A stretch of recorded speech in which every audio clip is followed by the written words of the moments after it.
축복합니다. 우리 예수님이 주신 은혜와 평강이 우리 사랑하는 성도님들의 인생과 또 가정과 일터와 그리고 소망하시는 모든 기도의 제목 위에 함께 하시길 주님의 이름으로 축원합니다. 서로 인사할까요? 사랑합니다. 축복합니다. 우리 환하게 웃으며 사랑합니다. 축복합니다. 오늘 예배 시작하면서 찬송에 약간 문제가 있었죠. 이게 제가 가지고 있는 찬송가하고 우리 성도님들이 가지고 있는 찬송가가 좀 다른 것 같아요. 같은 분명히 개역 개정인데 좀 다른 것 같아요. 근데 하나님이 오늘 그 찬송 부르라고 인도하신 거예요. 그렇게 아시고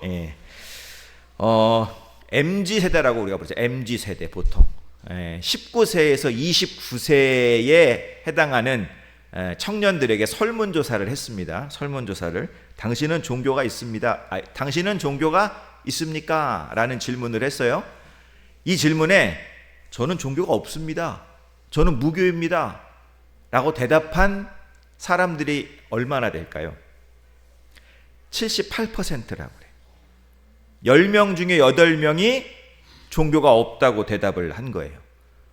물론 이 질문은 이 기독교만이 아닌 모든 종교에 대한 질문입니다. 모든 종교. 어떤 종교라도 갖고 있습니까? 라는 질문에 저는 종교가 없습니다. 저는 무교입니다. 라고 대답한 사람들이 청년들, 19세부터 29세까지의 청년들 중에 10명 중에 8명이 무교라고 이야기를 했다고 합니다. 여러분, 종교 인구가 감소하는 것은 기독교만이 가지고 있는 문제가 아니라 모든 종교가 지금 겪고 있는 심각한 문제라고 합니다. 특별히 2030, 이 청년들 세대의 비율이 급격하게 떨어졌어요. 우리 기독교 개신교의 경우만 보더라도 5년 새에 몇 퍼센트로 줄었느냐? 50%가 확 감소가 되었다고 합니다.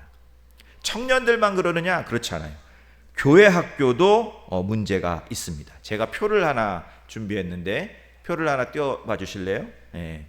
저게 이제 주일학교 학생 수가 줄어드는 저 그래프예요. 1990년대만 하더라도 65만 명이라는 어린아이들이 교회를 다녔습니다. 제가 2000년 전에 1990년도에 교회학교에서 고등부 교사를 했어요. 그때는 주일에 100명이 안 나오면 난리가 났습니다. 비상이다. 아이들이 안 나온다. 그런데 지금은 고등부 예배에 들어가 보면요, 거의 아이들이 없어요. 50% 이상이 지금 감소가 되었다라는 거죠. 뭐 우리 개신교만 문제가 있는 게 아니니까 다른 종교들 다 그러니까 뭐 어쩔 수 없지 않습니까? 라고 생각할 수도 있겠지만, 그러나 여러분, 우리 개신교 안에는 우리만이 가지고 있는 또 다른 문제가 있습니다. 또 다른 문제가. 제가 또 하나의 표를 보여드릴게요. 이게 뭐냐면 학원 시간하고 교회 예배 시간하고 겹쳤을 때 과연 교회를 빠질 수 있습니까? 라는 질문이에요. 그런데 그 교회 다니시는 분들 중에 중직자, 그러니까 뭐예요? 권사님, 장로님, 안수집사님, 이런 분들은 교회 빠져도 된다. 이게 57.4%예요. 집사님들은 34.2%, 일반 성도님들은 53.5%. 집사님들이 제일 아주 그냥 훌륭해. 중직자들이 더 그렇게 생각한다는 거예요. 중직자들이, 교회 목사나 장로나 권사님들이 학교 이 학원 시간하고 교회 예배하고 겹치면 학원부터 가라고 그렇게 아이들을 보낸다라는 것입니다. 여러분, 요즘 비종교인들에게 어느 종교에 가장 호감이 가십니까? 라고 질문을 했어요. 어느 종교가 1등일 것 같으세요? 어느 종교가? 불교예요. 불교가 20%, 천주교가 13%. 우리 개신교 몇 퍼센트일까요? 6%예요. 6%. 여러분, 지금의 한국 교회는 분명 위기예요. 위기. 우리 안에 문제가 있어요. 우리 안에 실패가 있다는 것을 우리 개신교인들은 직시해야 합니다. 인정해야 되는 거예요. 그래야 우리가 이 위기와 실패의 자리를 기회의 자리로 바꿀 수가 있는 것입니다. 그러면 여러분, 우리가 이 실패를 극복할 수 있는 길이 어디에 있을까요? 극복할 수 있는 길이, 첫 번째로는 내가 왜 실패했는지, 내가 왜 넘어졌는지 그 자리를 알아야 되는 거예요. 내가 넘어진 자리와 내가 실패한 자리를 알아야 우리가 그 자리로부터 다시 올바른 자리로 돌아올 수가 있는 것입니다. 오늘 본문이 사사기 말씀이에요, 여러분. 여러분이 사사기 말씀을 보면 계속 반복돼서 나오는 패턴이 있습니다. 4가지의 패턴이 반복이 돼요. 제가 그 패턴을 가지고 왔죠. 이스라엘이 타락해요. 실패합니다. 그러면 하나님이 그들을 심판하세요. 그들에게 벌을 주시는 거예요. 그러면 이스라엘 백성들이 하나님께 부르짖습니다. 하나님 도와주세요. 저 좀 구원해 주세요. 그럼 하나님이 그들을 구원해 주십니다. 사사기에는 이 패턴이 계속 반복이 돼요. 범죄하고 심판받고 부르짖고 구원받고, 또 범죄하고 심판받고 부르짖고 구원받고. 하나님은 이 사사기 말씀을 통해서 이스라엘 백성들이 왜 계속해서 반복하는 그 실패를 저지르는지, 그 실패의 원인이 어디에 있는지를 우리에게 분명하게 보여주십니다. 오늘날을 살아가는 우리에게 주시는 말씀이라고 저는 생각을 해요. 첫 번째, 이스라엘의 실패의 원인이 어디 있었느냐? 하나님의 말씀에 순종하지 않았기 때문에 그래요. 하나님의 말씀에 순종하지 않았어요. 오늘 말씀 1절로부터 3절 말씀을 제가 띄워왔는데 길죠? 저 빨간색 줄을 친 글씨를 한번 잘 보시기 바랍니다. 먼저 하나님께서는 나는 약속을 지켰어 라고 말씀하십니다. 보세요. 내가 너희를 애굽에서 올라오게 하여 내가 너희의 조상들에게 맹세한 땅으로 들어가게 했다. 내가 너희들 약속한 땅으로 들여보냈어. 나는 약속을 지켰어 라고 하나님 말씀하시는 거예요. 그러면서 내가 어떤 하나님인지를 말씀하세요. 내가 이르기를 내가 너희와 함께한 언약을 영원히 어기지 아니하리니 나는 약속한 건 반드시 지킬 하나님이야. 나는 약속한 건 반드시 지켜. 하나님이 자기를 말씀하셨죠. 그런데 이 하나님의 약속이 이루어지기 위해서 하나 조건이 필요하다고 말씀하십니다. 너희들이 지켜야 될 게 있다고 말씀하세요. 그게 뭐예요? 목소리를 듣지. 이게 내 목소리를 들어야 돼.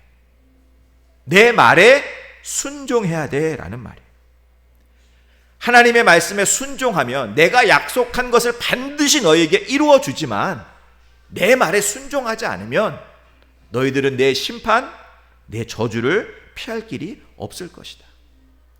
하나님께서 당신의 백성들, 출애굽시키신 이스라엘 백성들에게 끊임없이 계속 반복하신 말씀이세요. 이게 성경에 흐르는 가장 기본적이고도 가장 중요한 핵심이고 신앙의 기본입니다.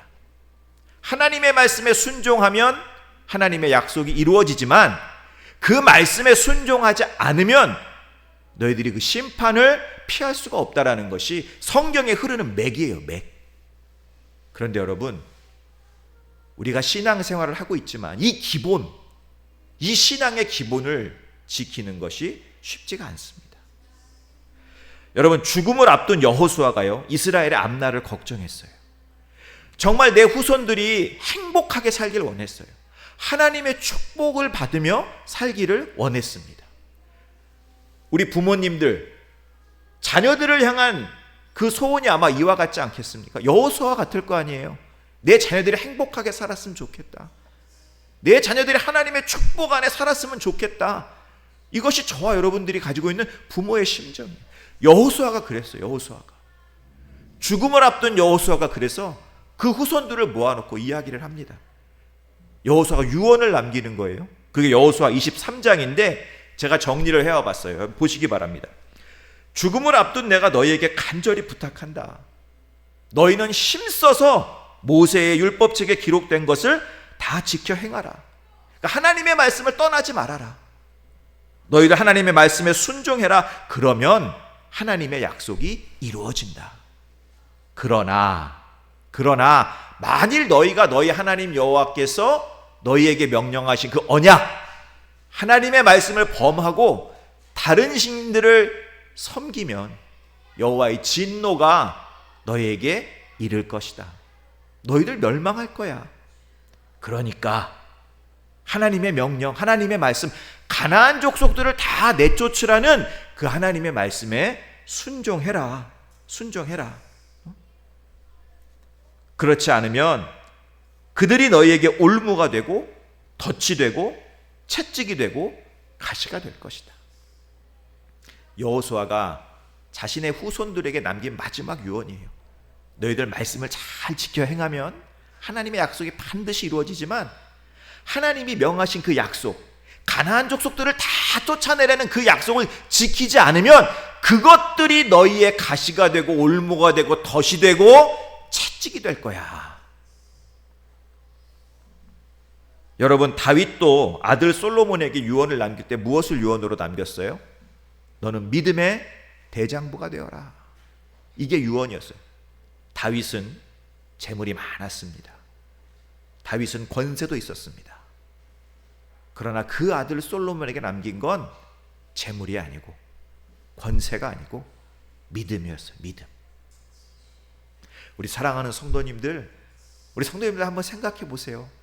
내가 내 자녀에게 남길 유산이 무엇인지, 무엇을 가장 중요하게 남겨야 할지를 여러분 늘 고민하고 묵상하며 그리고 생각하며 우리는 살아가야 합니다.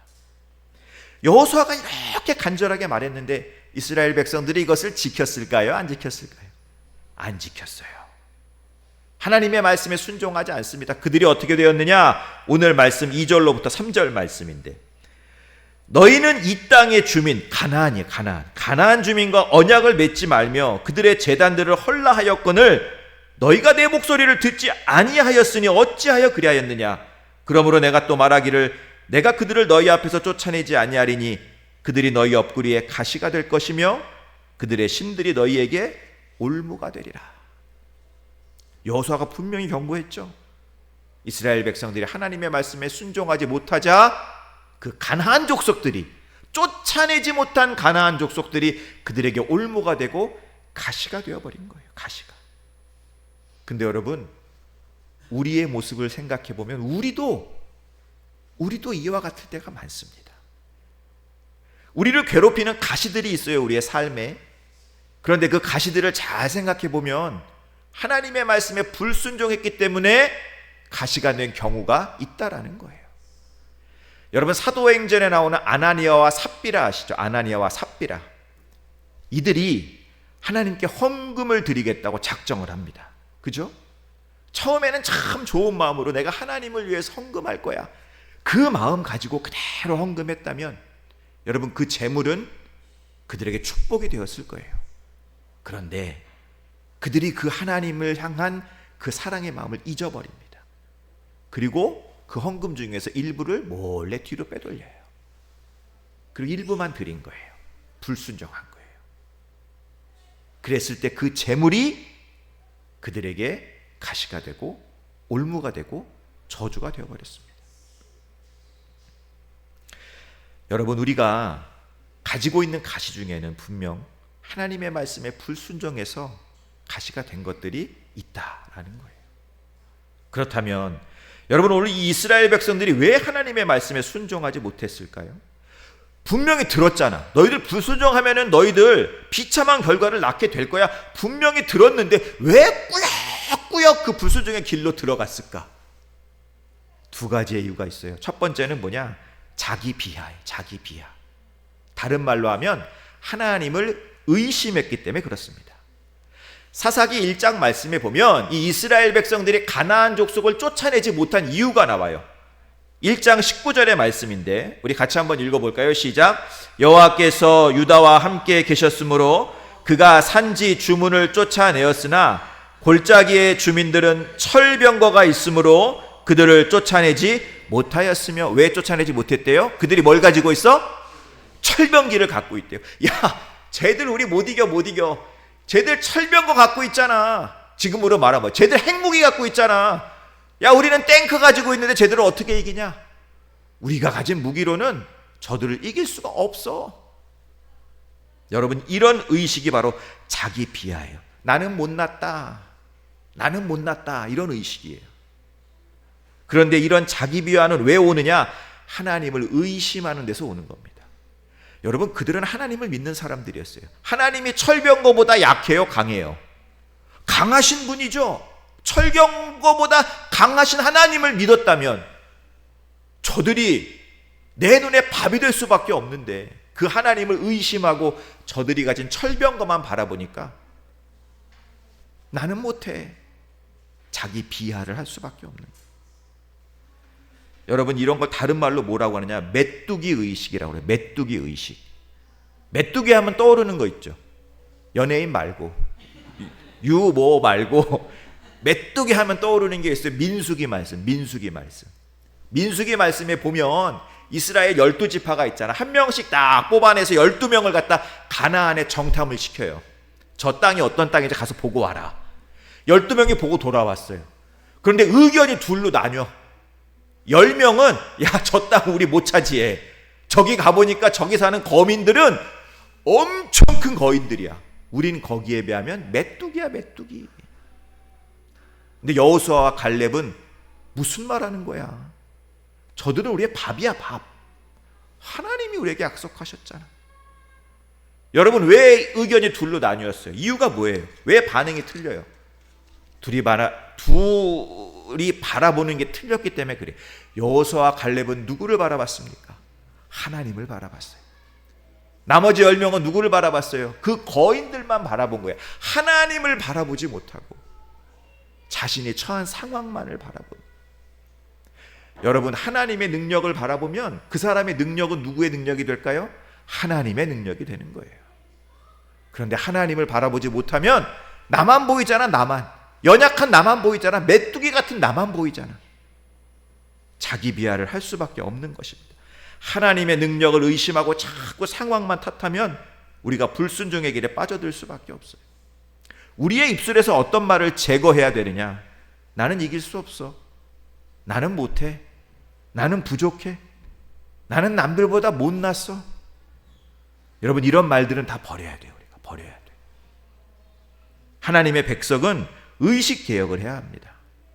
빌립보서 4장 13절 말씀처럼 내게 능력 주시는 자 안에서 내가 모든 것을 할 수 있다. 내가 모든 것을 할 수 있다. 하나님이 함께 하시기에 나는 할 수 있다라는 이 믿음을 꼭 가지시길 간절히 소망하며 축원합니다. 여러분, 이스라엘 백성들이 이 믿음을 지켰다면 하나님과 이방인 사이에서 갈등할 필요가 없었을 거예요. 마찬가지예요. 저와 여러분이 이 믿음을 지킨다면 학원 시간과 예배 시간 사이에서 갈등할 필요가 없는 거예요. 갈등할 필요가 없는 거예요. 시험 때문에요. 제가 중요한 미팅 때문에요. 예배는 다음에 오겠습니다. 여러분, 이런 핑계는 이제 버리셔야 합니다. 버리셔야 돼요. 이건 일종의 정신적인 미신이에요. 정신적인 우상과도 같습니다. 우리를 자꾸만 누르는 거예요. 이거를 딛고 일어서야 합니다. 예배가 생명이에요. 여러분, 주일 성수는 꼭 지키시길 간절히 소망합니다. 두 번째로, 여러분, 불순종하게 된 또 하나의 이유는 뭐냐? 작은 이익에 미혹되었기 때문에. 작은 이익에 미혹되었기 때문에. 또 하나의 이유를 사사기 1장 28절에서 이렇게 이야기합니다. 가나안 족속을 쫓아내지 못한 이유예요. 우리 같이 읽어봅니다. 가나안 족속에게 노역을 시켰고 다 쫓아내지 아니하였더라. 이게 무슨 말이냐면, 야, 가나안 사람들을 왜 쫓아내 보내? 생각해봐. 그들의 노동력이 아깝지 않냐? 그들을 우리 노예로 쓰는 거야. 그럼 우리가 노동력을 벌 수가 있잖아. 뭐하러 버려? 왜 쫓아내? 그 작은 이익에 이스라엘 백성들이 미혹이 된 거예요. 그래서 그들을 못 쫓아낸 게 아니라 안 쫓아낸 거야. 안 쫓아낸 거야. 여러분, 사울왕이라는 사람도 마찬가지예요. 하나님이 사울왕을 버리신 이유가 뭐냐? 사울왕이요, 아주 작은 이익에 미혹이 되어서 그거를 못 버렸어요. 사무엘상 15장 3절에 보면 하나님이 이렇게 사울에게 말씀하세요. 지금 가서 아말렉을 쳐서 그들의 모든 소유를 남기지 말고 진멸하되 남녀와 소아와 젖먹는 아이와 우양과 낙타와 나귀를 죽이라. 아말렉에 있는 건 씨도 남기지 말고 다 죽여라. 다 없애라. 이게 하나님의 명령이었어요. 그런데 사울 왕이 보니까 이거 없애기에 너무 아까운 게 있는 거야. 야, 이거 꼭 버려야 돼? 이거 없애야 돼? 이건 좀 남겨놓자. 우리를 위해서. 그리고 아말렉 왕 왜 죽이냐? 걔 볼모로 잡아서 더 빼먹어야지 우리가. 그래야 이익이지. 하나님은 분명히 다 진멸시키라고 했는데 그 작은 이익에 사울이 눈이 멀어서 그걸 버리지 못한 거예요. 결국 하나님은 사울을 왕의 자리에서 버리시죠. 만약 사울이 아말렉을 진멸했다면 사울은 하나님께 더 큰 축복을 받았을 것입니다. 여러분, 우리도 마찬가지예요. 우리 앞에 작은 이익에 여러분 미혹되지 마세요. 그런 것들은 좀 과감하게 던져버릴 필요가 있습니다. 여러분, 물속에 사는 물고기가 가장 행복하게 살 수 있는 방법이 뭘까요? 물고기가 행복하게 살 수 있는 방법, 미끼만 조심하면 돼. 미끼만. 물고기들이 좋아하는 지렁이, 그리고 여러분 미끼 플라스틱으로 만든 거 보셨어요? 엄청 화려합니다. 요것만 조심하면 돼요. 그런데 이 물고기가 먹음직도 하고 보암직도 하고 탐스럽기도 한 그 미끼를 확 물어버렸기 때문에 결국에는 잡힐 수밖에 없는 거예요. 여러분, 아담과 하와가 죄를 진 이유가 뭐예요? 먹음직도 하고 보암직도 하고 탐스럽기도 한 그 선악과를 견디지 못하고 따먹었기 때문에 결국 저와 여러분도 죄인이 될 수밖에 없었던 것입니다. 여러분, 우리 눈앞에 두 가지의 선택지가 있어요. 이익이 있고 하나님의 말씀이 있어요. 그러면 과감하게 이익은 던져버려야 돼요. 하나님의 말씀을 붙잡아야 합니다. 그럴 때 우리가 실패의 길에서 벗어날 수가 있는 거예요. 두 번째, 이스라엘의 실패의 원인은 진정한 회개를 하지 못했기 때문에 그래요. 우리 4절 말씀을 같이 보시기 바랍니다. 4절 말씀 같이 읽어 시작. 여호와의 사자가 이스라엘 모든 자손에게 이 말씀을 이르매 백성이 소리를 높여 운지라. 여러분, 하나님이 심판을 선포하세요. 이스라엘 백성이 범죄하자. 그러자 이스라엘 백성들이 막 웁니다. 하나님 살려주세요. 제발 살려주세요. 그러면서 자기들이 회개한 자리, 그 자리의 이름을 복임이라고 이름을 지어요. 복임이 무슨 뜻이냐? 통곡하는 자들이다 라는 뜻이에요. 여러분, 이들이 왜 복임이라고 이름을 지었을까요? 이 지역을 지날 때마다 기억하려고. 내가 여기서 울었지. 그래, 우리가 여기서 그때 하나님 말씀에 순종하지 못해서 울었잖아. 기억하기 위해서 복임이란 이름을 지은 거예요. 야곱도 마찬가지. 야곱이 돌을 베고 잠을 자다가 하나님을 만나요. 꿈속에서. 그렇죠? 그리고 꿈에서 깨어서 그 자리에 돌을 쌓습니다. 그리고 그 이름을 뭐라고 불러요? 베델이라고. 베델.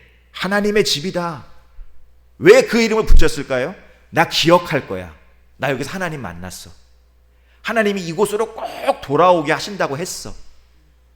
야곱이요, 도망갔다가 큰 부자가 되어서 가족들을 다 데리고 다시 베델로 돌아와요. 거기서 하나님께 또 예배를 드립니다. 그리고 그곳 이름을 뭐라고 하느냐? 엘 베델이라고 말해요. 35장, 창세기 35장 7절 말씀에 그가 거기서 제단을 쌓고 그곳을 엘 베델이라 불렀으니 이는 그의 형의 낯을 피할 때 하나님이 거기서 그에게 나타나셨습니다.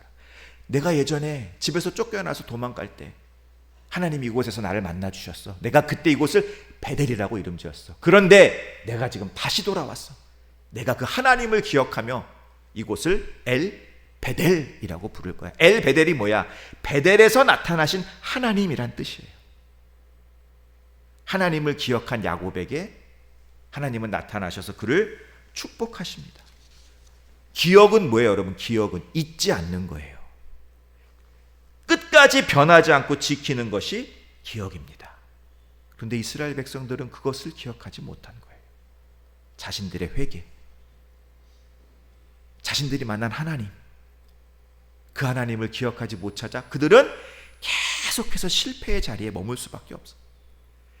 오늘 우리가 읽진 않았지만 11절로부터 계속해서 11절, 12절, 13절, 17절, 19절까지 그들이 범한 죄악의 모습들이 쭉 나열돼서 나옵니다. 회개를 기억하지 못하고 죄를 짓는 이스라엘 백성들에게 하나님께서는 대노하세요. 대노. 여러분, 이스라엘이 실패한 이유는 기억하지 못했기 때문이에요. 온전한 회개는 어떤 회개느냐? 돌이킨 자신의 모습을 잊지 않고 지켜내는 거예요. 여러분, 내가 주님 앞에 엎드렸을 때의 그 모습을, 하나님이 여러분들에게 주신 그 은혜를 잊지 않고 기억할 때 우리가 실패의 자리를 극복할 수가 있는 것입니다. 마지막으로 이스라엘 백성이 실패한 이유는 교육이에요. 교육. 여러분, 교육이 죽으면 미래가 없어요. 오늘 말씀 7절 한번 우리 같이 한번 읽어봅니다. 시작. 백성이 여호수아가 사는 날 동안과 여호수아 뒤에 생존한 장로들 곧 여호와께서 이스라엘을 위하여 행하신 모든 큰 일을 본 자들이 사는 날 동안에 여호와를 섬겼더라. 이게 무슨 말이냐? 여호수아가 죽었어요. 그런데 여호수아가 죽은 이후에도 살아남은 자들이 있을 거 아니에요. 그 살아남은 사람들은 하나님을 계속 섬겼다는 얘기야. 왜 계속 섬겼느냐? 그들도 봤어요. 하나님이 이스라엘에게 행하신 놀라운 일들을 봤어요. 자기네들도 본 거야. 그래서 하나님을 믿었어요. 그런데 그들이 하나님을 믿은 또 하나의 이유가 있습니다. 그것이 무엇이냐? 교육이에요. 교육. 신앙이 전수된 겁니다. 여호수아 24장에 보면 여호수아가 죽기 전에요. 이스라엘 지파들을 모두 불러 모아놓고 가르침을 줍니다. 교육을 시켜요. 아브라함부터 우리가 이 가나안 땅에 들어왔을 때까지의 그 모든 과정을 하나님이 어떻게 역사하셨는지를 하나하나 자손들에게 교육을 합니다. 그랬더니 그들이 그 여호수아의 말을 듣고 우리도 그 하나님을 섬기겠습니다 라는 고백을 해요. 그것이 바로 유명한 우리 여호수아 24장 14절로부터 15절의 말씀, 뭐 쭉 여호수아가 맨 마지막에 뭐라고 그래요? 오직 나와 내 집은 여호와를 섬기겠노라. 얘들아, 우리가 믿는 그 하나님이 우리를 어떻게 인도하셨는지 너희들 내가 다 이야기를 했어. 너희들은 어떻게 할 거야?